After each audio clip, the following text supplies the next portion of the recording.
야구야구 김영준입니다. 월드시리즈 우승을 하게 되면 최초의 6번 시드 우승팀이자 2020년 단축 시즌을 제외할 경우 처음으로 포스트 시즌 13승으로 우승하는 필라델피아는 전력의 끝판왕을 만났다고 할 수 있는데요. 정규 시즌 106승과 포스트 시즌 7승의 휴스턴은 도합 113승이 정규 시즌 111승과 포스트 시즌 1승으로 도합 112승인 다저스를 이미 넘어섰습니다. 휴스턴이 지금까지 필라델피아가 상대한 팀들과 차원을 달리하는 이유는 최고의 마운드를 보유하고 있기 때문입니다.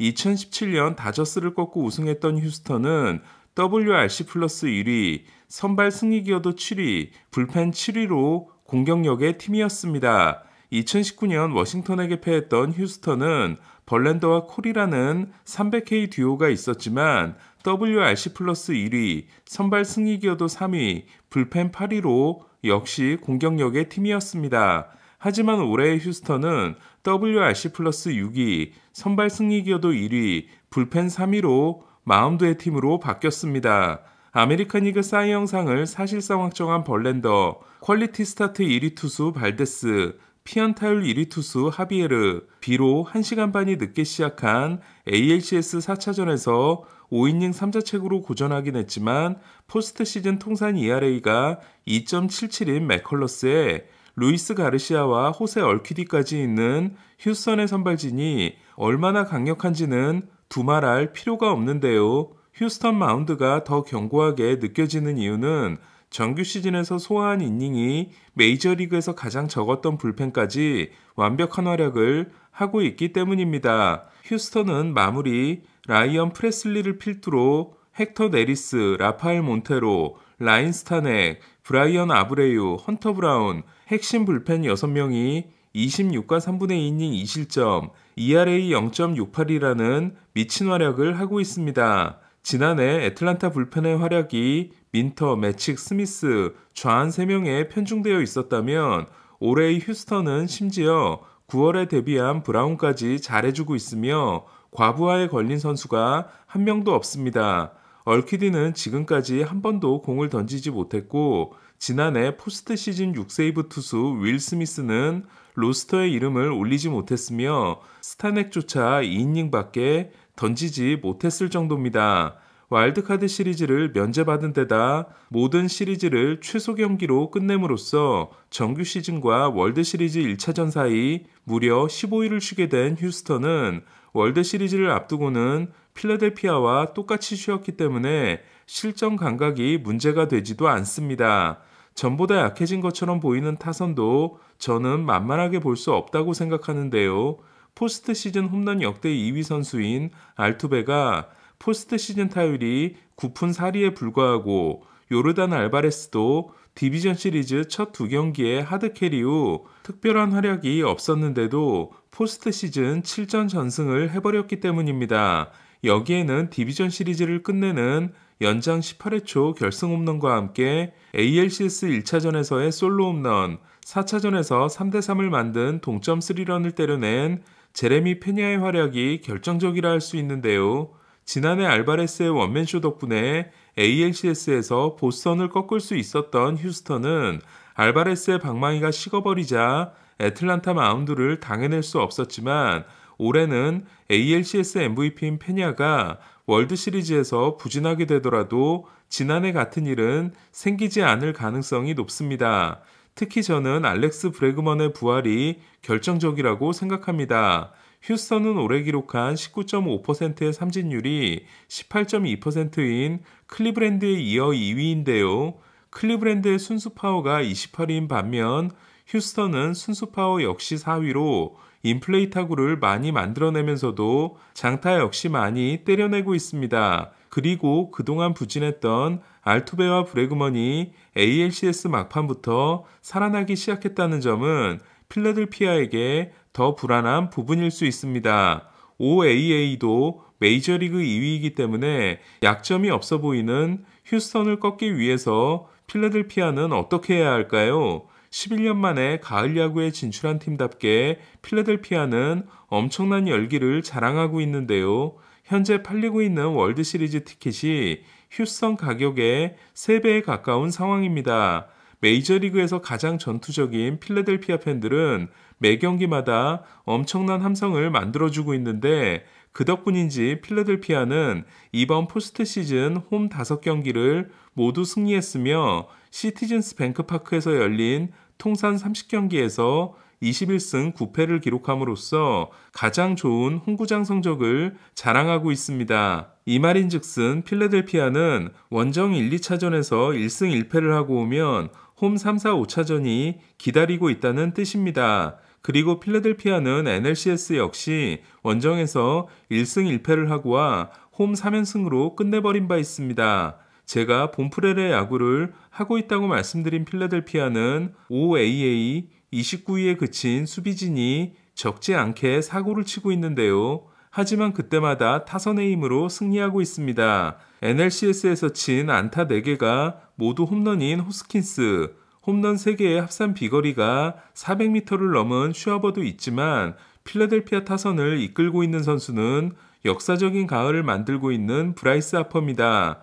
11경기 전 경기에 출루한 하퍼는 18안타와 11장타가 이미 팀 신기록이 됐고 10경기 연속 안타는 팀 타이 기록입니다. 그리고 와일드카드 시리즈 최종전, 디비전 시리즈 최종전, NLCS 최종전에서 모두 홈런을 날려 단일 포스트 시즌 3개의 클린치 경기 홈런을 날린 역대 최초의 선수가 됐습니다. 문제는 하퍼의 이번 가을 활약이 지난해 ALCS에서의 알바레스와 닮아 있다는 건데요. 실제로 하퍼의 포스트 시즌 OPS 1.351은 알바레스가 지난해 ALCS에서 기록한 1.408과 거의 비슷합니다. 이 이야기는 만약 하퍼가 지난해 알바레스처럼 휴스턴 투수들에게 막혀버리게 된다면 필라델피아에게는 심각한 문제가 발생한다는 걸 의미합니다. 저는 올해 하퍼의 행보를 보면서 생각나는 선수가 있습니다.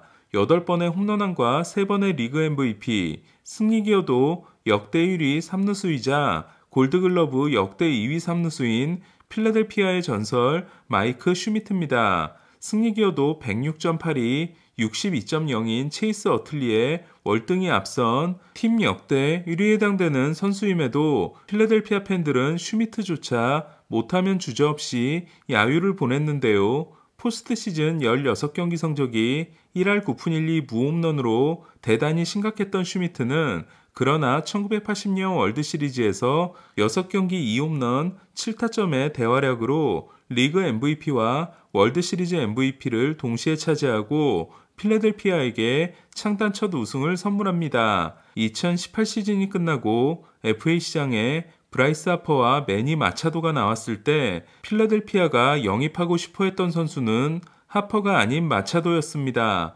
당시는 3루수인 마차도가 외야수인 하퍼보다 더 안전한 계약일 수 있다는 전망이 많았는데요.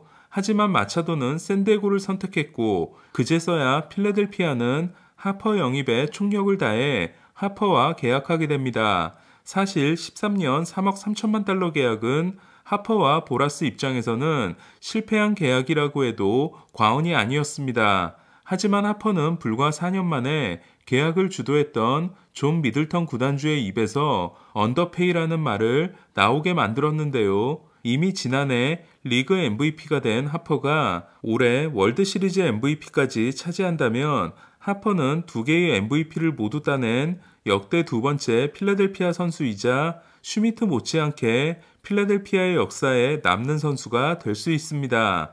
한편 리그 챔피언십 시리즈와 월드 시리즈에서 모두 MVP를 따낸 선수는 1979년 피츠버그 윌리 스타젤, 1982년 세인트루이스 데럴 포터, 1988년 다저스 오렐 허시아이저, 1997년 플로리다 리반 에르난데스, 2008년 필라델피아 콜 해멀스, 2011년 세인트루이스 데이비 프리스, 2014년 샌프란시스코 메디슨 번가너, 2020년 다저스 코리 시거 8명으로 신기하게도 모두 내셔널리그 선수들이었는데요. 하퍼는 최초의 지명타자가 될 수 있습니다.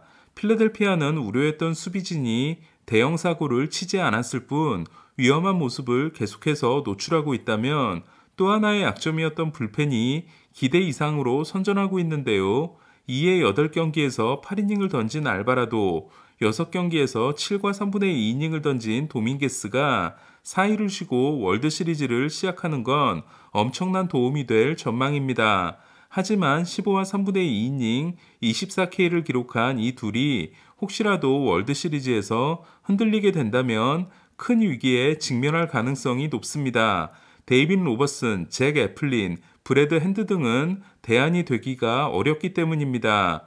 필라델피아 롭 톰슨 감독은 루키 감독이라는 생각이 들지 않을 정도로 과감한 포스트 시즌 운영을 하고 있는데요. NLCS 3차전에 알바로도 도밍게스를 쏟아붓고 5차전에서는 데이빗 로버슨을 마무리로 냈다가 주저없이 레인저 수아레스로 바꾼 톰슨은 잘 되고 있을 때 변화를 주기 싫어하는 대부분 감독들의 특성과 달리 월드시리즈에서는 타순을 조정할 전망입니다.